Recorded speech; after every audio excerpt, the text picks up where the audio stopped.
Right, so the first thing I'm going to do is create an interesting surface. So putting on this soft grey blue over the top with a really saturated yellow, and then over the top of that with a dark grey. And using my colour shaper, I'm just sort of mixing these colours and allowing them to sort of build up these nice layers and create an interesting surface. I'm going to leave that to dry, and then I can get started with the masking fluid. Okay, so here I'm painting with the masking fluid, and I'm just drawing with it really, and you'll see that when you use it, you can see it, and as it dries it goes sort of transparent, you can't really see it.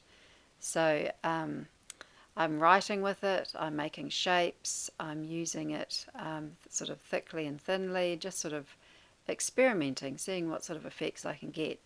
Okay, this is what I'm using. It's the Winsor & Newton masking fluid, and once that's dry I can then paint over the top.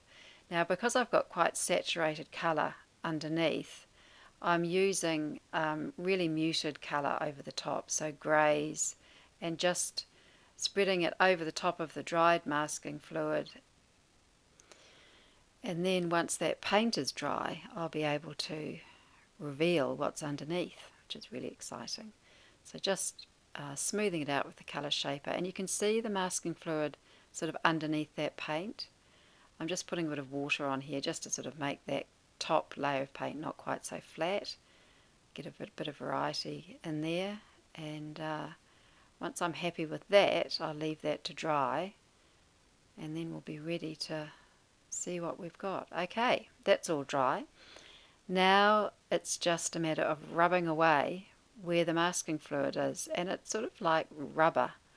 It's sort of elasticated, it's very stretchy, and it just comes off really easily, and peels away the paint that's on top of it, and you're left with whatever it is that you had underneath it, which is really fun. And I've been playing around with this technique in my larger paintings, and at the end of this video I'll show some examples of that. So it's quite it's easy to lift off. Probably the most difficult part is seeing it. We're finding where it is, but you can feel it with your finger because it's slightly raised. And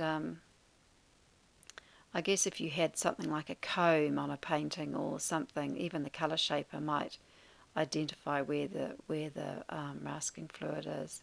But it's quite fun, and I like this idea of writing with it, so I'm going to explore that a bit more in my painting as well, and creating really defined shapes. You get a nice crisp edge with it, which is really good.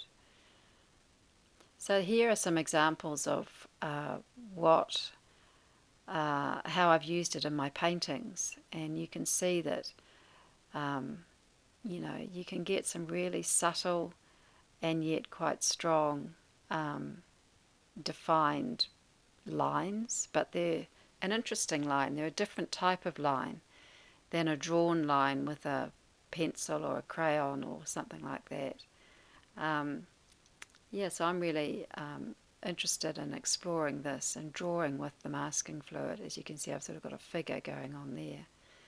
But yeah, quite fun. So have a go, get some masking fluid and have a go with your mixed media artwork. It's a really fun technique.